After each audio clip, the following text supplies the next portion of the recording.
नमस्ते, मेरा नाम है रवि कौशल और आप देख रहे हैं न्यूज़ क्लिक। महाराष्ट्र में सरकार और विपक्ष सोयाबीन किसानों की खुदकुशी को लेकर आमने सामने हैं। दरअसल इस विवाद की शुरुआत तब हुई जब सरकारी मंत्री मकरंद पाटिल ने एक सवाल के जवाब में विधानसभा को बताया कि इस साल के पहले 3 महीनों में महाराष्ट्र में 767 किसानों ने खुदकुशी की है। सरकार पर विपक्ष बार बार ये आरोप लगा रहा है कि वो इन खुदकुशियों को मामलों को लेकर कतई भी गंभीर नहीं है। वहीं भारत और अमेरिका एक व्यापारिक समझौते की शर्तों को आखिरी जामा पहना रहे हैं। विशेषज्ञों की माने तो ज़्यादातर शर्तें भारतीय किसानों के खिलाफ जाएंगी। ऐसे में बात करने के लिए आज हैं हमारे साथ अखिल भारतीय किसान सभा के नेता अशोक धवले। अशोक धवले से हम जानेंगे कि आखिर इन खबरों के मायने क्या हैं और किसान आखिर क्यों इन सारी डेवलपमेंट्स पे चिंतित हैं। अशोक सर, शुक्रिया हमसे बात करने के लिए। महाराष्ट्र में जो कृषि संकट है उसको हम अभी तक कपास और प्याज के किसानों से जोड़कर देखते रहे थे, लेकिन अब सोयाबीन के किसान भी जो हैं वो भारी संकट में हैं। आखिर आप बता पाएंगे कि आखिर हुआ क्या किस महाराष्ट्र में? देखिए, महाराष्ट्र में बहुत पहले से ये कृषि संकट बढ़ रहा है और सिर्फ महाराष्ट्र में ही नहीं, एक्चुअली अगर कुल मिलाकर देखें तो पूरे देश के अंदर ये कृषि संकट का बहुत बड़ा उसका नतीजा दिखने में आता है। उदाहरण के तौर पर ये पिछले 8 साल मोदी सरकार के, अभी 11 साल हुए, लेकिन पहले 8 साल के किसानों की आत्महत्याओं के आंकड़े ये उपलब्ध है, जो ऑफिशियल है, नेशनल क्राइम रिकॉर्ड्स ब्यूरो के आंकड़े हैं। और ये आंकड़े बताते हैं कि पिछले 8 साल में 2014 से लेकर 2022 तक, जहां तक लेटेस्ट आंकड़े हैं, 1,04,74 किसानों ने देश के अंदर आत्महत्या की है। और इन 1 लाख में से बड़े पैमाने पर महाराष्ट्र के अंदर है, दूसरे राज्यों में भी है। और इसलिए ये महाराष्ट्र का कृषि संकट नया नहीं है। ये नव उदारवादी नीतियां जब से अपनाई गई 1991 से लेकर, तब से महाराष्ट्र के अंदर और कुल मिलाकर देश में भी ये किसानों की आत्महत्या कर्जे की वजह से, ऋण की वजह से ये बहुत बड़े पैमाने पर बढ़ती गई, हमने देखा। हाल में जो आंकड़े बहुत सामने आए हैं, महाराष्ट्र विधानसभा में जो मकरंद जाधव करके मंत्री है, ये बीजेपी सरकार के इसके अंदर, उन्होंने ये ऐलान किया कुछ दिन पहले कि इसी साल 2025 में जनवरी से मार्च, ये पहले 3 महीने में 767 किसानों को आत्महत्या करनी पड़ी है। 767 farmers only in the first 3 months of this year, जनवरी, फरवरी और मार्च, they have had to commit suicide. उसके बाद अप्रैल और मई, इसके भी आंकड़े उपलब्ध है और वो कहते हैं कि 479 फार्मर्स इन महाराष्ट्र, इन्होंने आत्महत्या की है। ये पिछले 2 महीनों में, यानी अप्रैल और मई। तो कुल मिलाकर कितना हुआ 5 महीनों का? 1246। ये बहुत बड़ा आंकड़ा है और ये आंकड़ा हमारे सबके लिए बहुत दुख देने वाला और बहुत ही दुर्भाग्यपूर्ण ये आंकड़े हैं, जिससे सही माने में केंद्र के सत्ताधारी, राज्य के सत्ताधारी ये जगने चाहिए, ये उठकर खड़े होने चाहिए। इसको हम बंद करेंगे, ये कुछ उन्होंने करना चाहिए, लेकिन ये कुछ नहीं हो रहा है।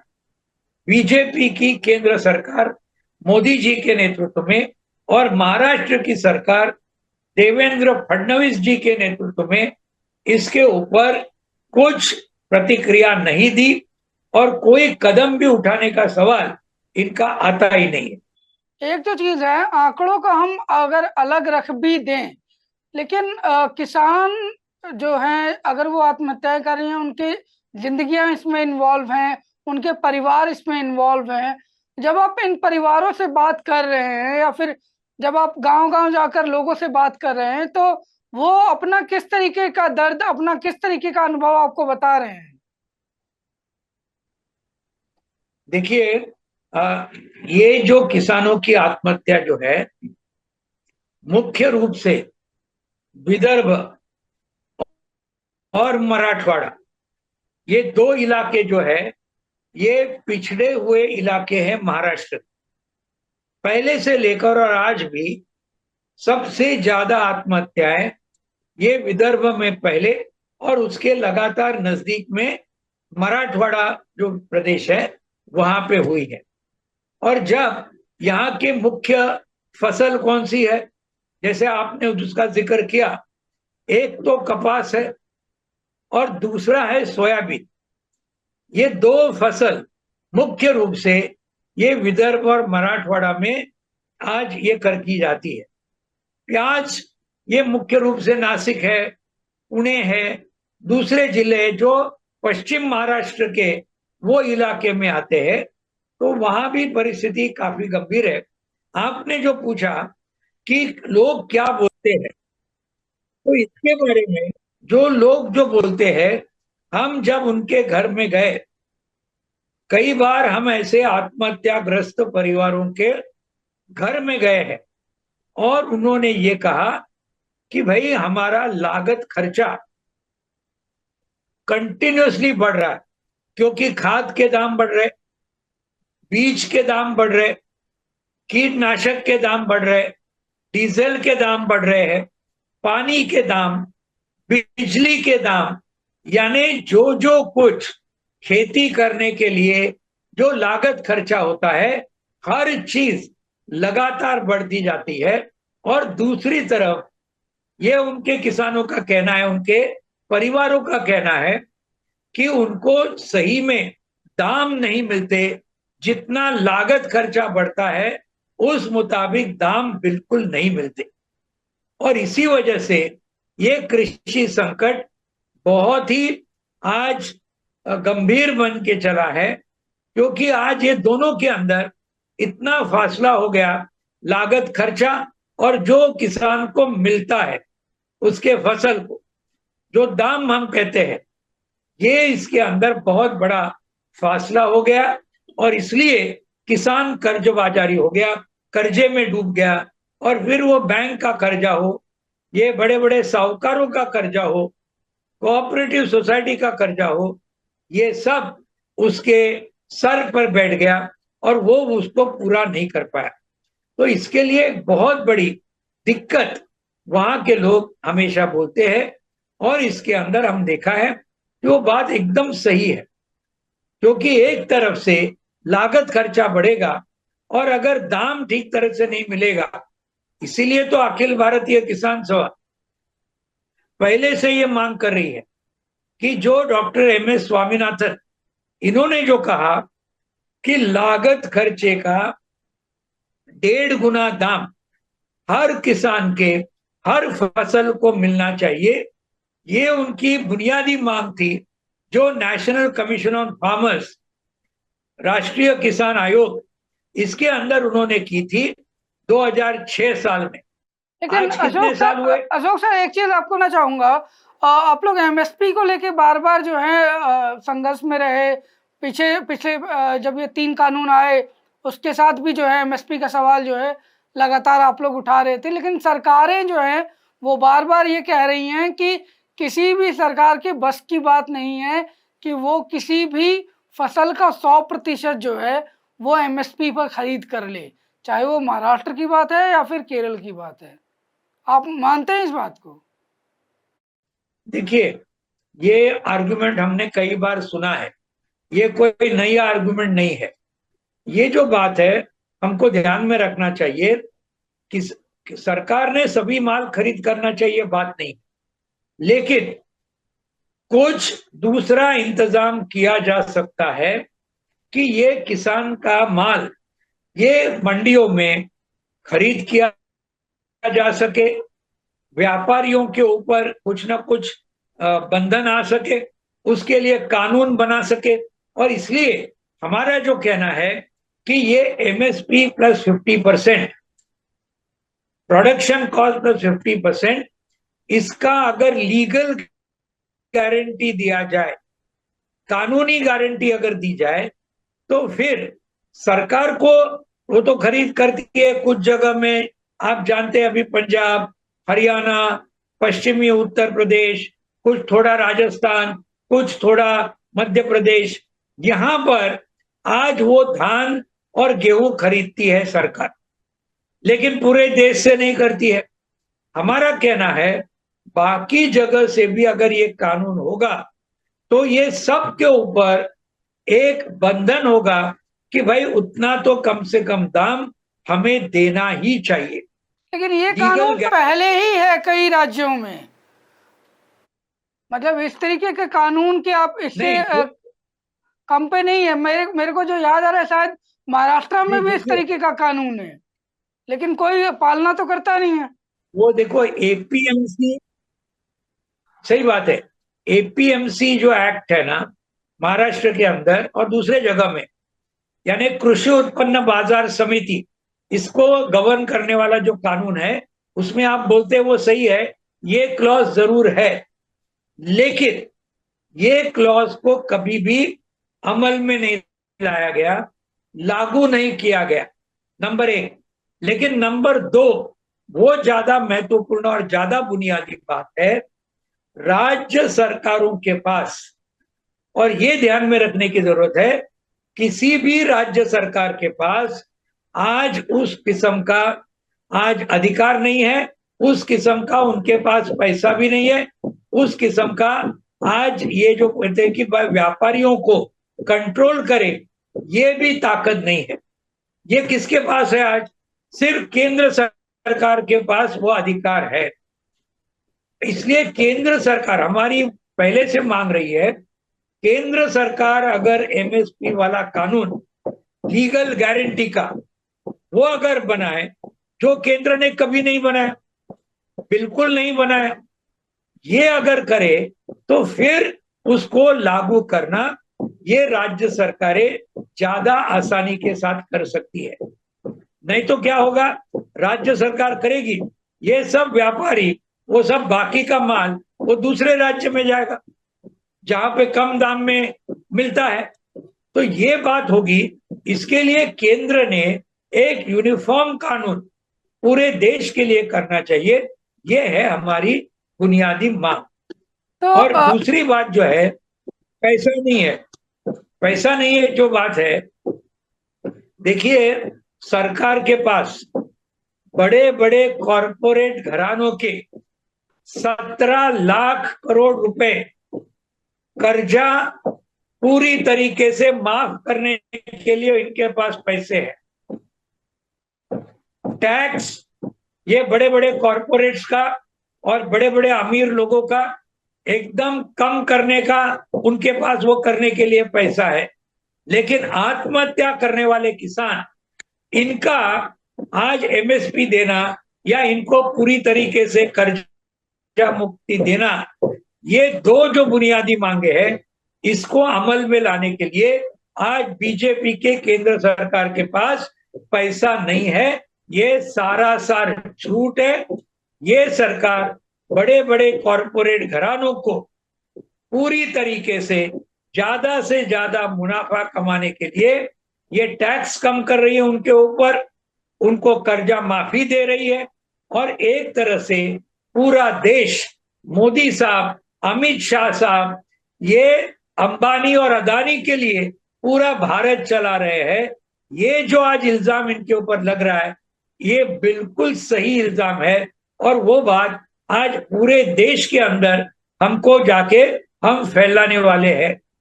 ये अभी 9 जुलाई को जो अखिल भारतीय हड़ताल है, मजदूर संगठनों ने बुलाया हुआ, संयुक्त किसान मोर्चा हमारा है, किसान सभा है, खेत मजदूरों के संगठन है, छात्र, नौजवान और महिलाओं के संगठन है।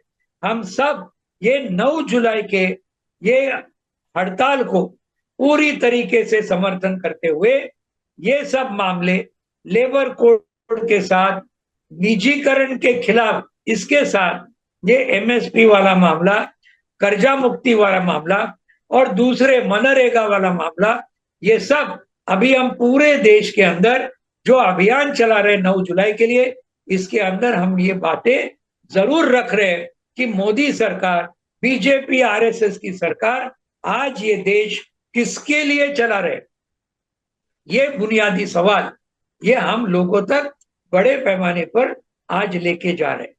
तो सर एक क्योंकि हमारे पास समय अब कम रह गया है, एक चीज़ मैं आपसे जानना चाह रहा था, जो इंडिपेंडेंट हम जिसे कहें एनालिस्ट्स हैं, जिन्हें हम ना तो बाजार का कह सकते हैं ना ही किसानों का कह सकते हैं, वो भी मान रहे हैं कि सरकारें जो है उन्होंने हमारे जो भारतीय बाजार हैं उनको कॉम्पिटिटिव नहीं बनाया और इस वजह से किसान जो हैं ज़्यादा मुश्किल हालात में हैं।